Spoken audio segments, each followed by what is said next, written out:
Aujourd'hui, je veux vraiment me concentrer sur une chose qui est une légende urbaine. Et cette légende urbaine en particulier est la croyance selon laquelle on fonctionne avec seulement 10% de notre cerveau. Donc on a tous entendu, oui, on fonctionne avec seulement 10% de notre cerveau. Et si on pouvait utiliser tout le reste, on serait super intelligent. Mais c'est tout ce qu'on utilise. Premièrement, d'où vient ce chiffre, 10%? Il y a longtemps, en essayant de comprendre le corps humain à travers l'étude de l'histologie et des cellules qui composent les organes, une étude du cerveau a révélé un fait très important. Et c'est que seulement 10% du cerveau était composé de neurones. 90% des cellules du cerveau n'étaient pas des neurones, mais ce qu'on appelle du tissu de remplissage ou de soutien, à qui on a donné le nom de cellules gliales. Ce qui est très intéressant à ce sujet, c'est que dans le cadre du principe du neurone, la théorie du neurone, on croyait que les neurones étaient les cellules fonctionnelles du cerveau, et les cellules gliales étaient là plus ou moins juste en soutien. Eh bien, par définition, cela veut juste dire que vous n'utilisez que 10% de votre cerveau parce que c'est tout ce que les neurones représentent dans le cerveau, 10%.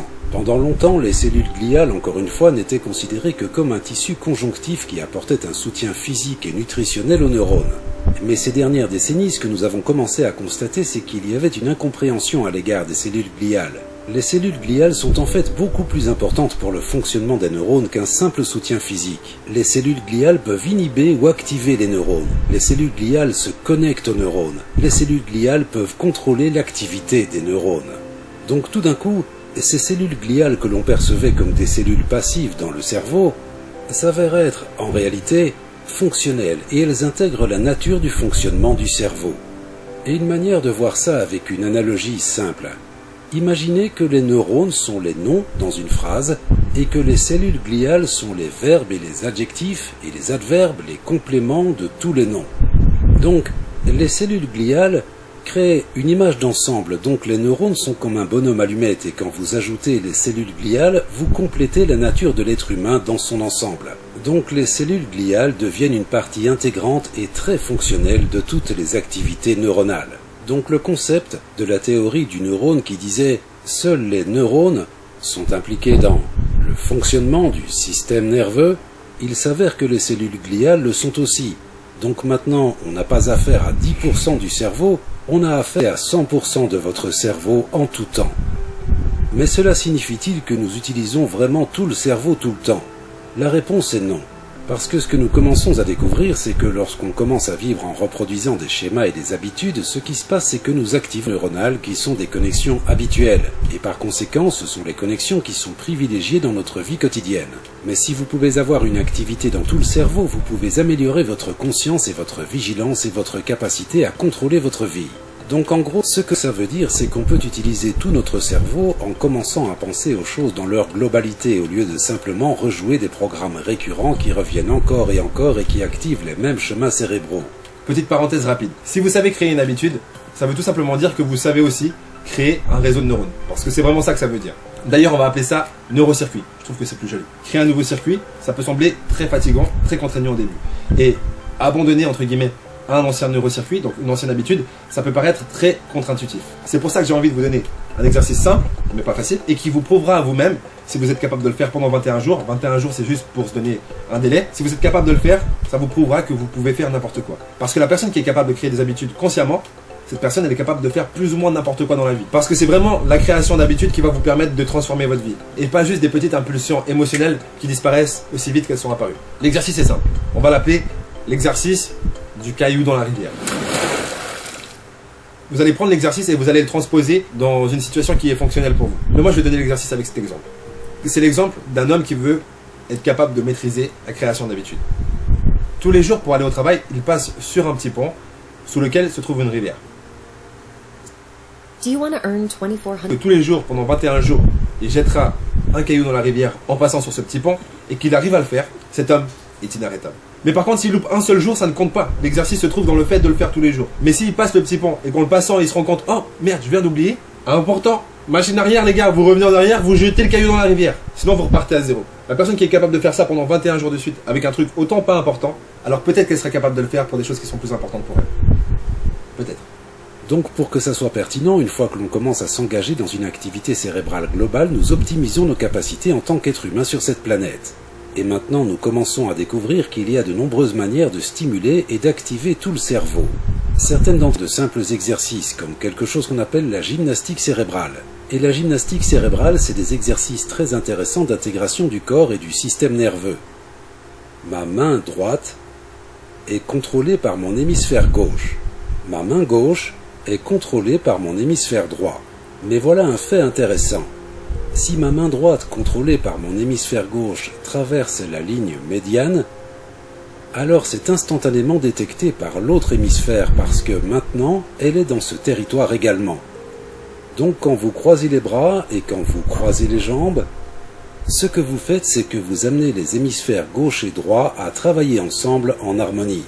Lorsque l'on active la synchronisation du cerveau, que l'hémisphère gauche et droit fonctionnent ensemble simultanément, ça active une sorte de super apprentissage. Avec les deux hémisphères qui travaillent en symbiose, nous avons beaucoup plus des caractéristiques supérieures propres aux fonctions neuronales. Toutefois, après l'âge de 7 et 8 ans, on commence à exprimer ce qu'on appelle la dominance cérébrale. C'est-à-dire que durant la journée, on n'a pas de synchronisation des deux hémisphères. Durant la journée, c'est comme une forme ondulatoire. Parfois, on est plus dans l'hémisphère gauche, parfois on est plus dans le droit.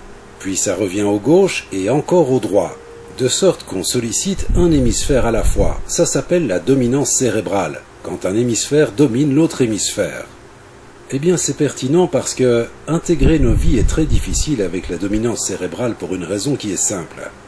Comme il a été suggéré, l'hémisphère gauche est basé sur la logique et les détails.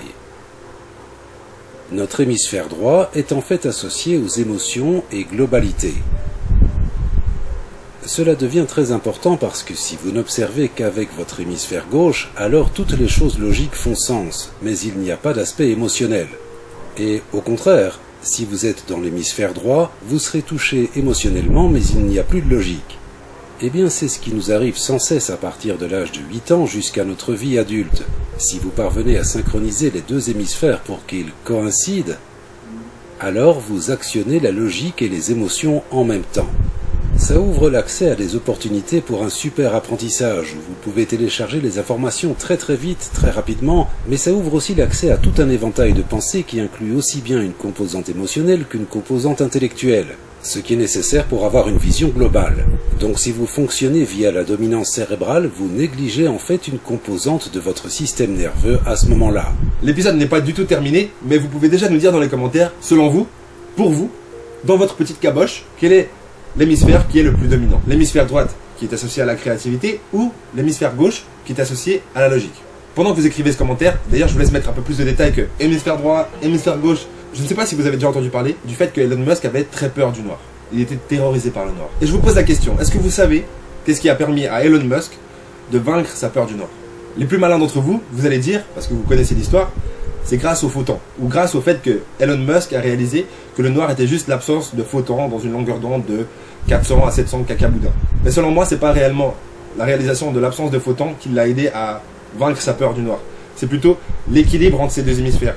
Il avait une approche émotionnelle au noir, et il a équilibré cette approche émotionnelle avec une approche logique. Ce qui lui a permis, selon moi encore une fois, de diminuer l'intensité de la réponse émotionnelle. Il y a des approches émotionnelles au noir, et il a équilibré cette approche émotionnelle avec une approche logique. Ce qui lui a permis, selon moi encore une fois, de diminuer l'intensité de la réponse émotionnelle. Il y a des études qui ont été faites sur des personnes qui ont des traits de personnes qui sont capables de maîtriser la pleine conscience, et ces personnes ont été mises dans un scanner. Ensuite, ils ont fait flasher des images avec des expressions faciales qui invoquaient différents types d'émotions, et lorsque la personne dans le scanner était capable de nommer l'émotion que l'image avait générée, à ce moment-là, elle était instantanément libérée du stress généré par l'image. Donc ça veut dire la capacité d'observer ce qui vous arrive est la meilleure façon de diminuer l'intensité de ce qui vous arrive. Donc si vous faites un exercice de gymnastique cérébrale où vous croisez les bras et les jambes, quand vous faites ça, vous commencez à intégrer les deux. Curieusement, quand les hémisphères sont synchronisés, on est beaucoup plus calme, serein, et on est capable de réellement exprimer des fonctions neurologiques qui nous servent de structure de soutien. Et c'est pourquoi il y a tout un processus cérébral. Donc, si vous êtes stressé par exemple dans la journée, ou vous voulez juste vous détendre à la maison le soir, croisez vos bras et vos jambes, actionne en fait les deux hémisphères, ce qui apaise le système, mais actionne tout un processus cérébral, donc vous devenez beaucoup plus efficace en étant détendu. Donc si vous vivez un moment difficile dans la journée, prenez juste un moment et croisez les bras et les jambes, maintenez-les ensemble, Et attendez juste 3 à 4 minutes et vous sentirez l'apaisement prendre le dessus. Et pendant cet apaisement, vos fonctions neurologiques seront totalement amplifiées. Lorsque nous commençons à fonctionner à travers des schémas qui se répètent tous les jours, on commence à exprimer des connexions très spécifiques qui sont sans cesse réutilisées. Et par conséquent, on néglige en fait beaucoup de fonctionnalités cérébrales, et on accomplit juste les habitudes, les schémas qui se répètent encore et encore. Donc en gros, ce que vous devez réellement comprendre, c'est ça.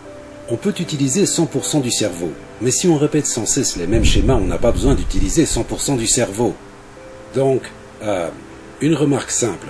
J'aimerais juste vous suggérer que vous commencez à reconnaître que vous pouvez synchroniser vos hémisphères.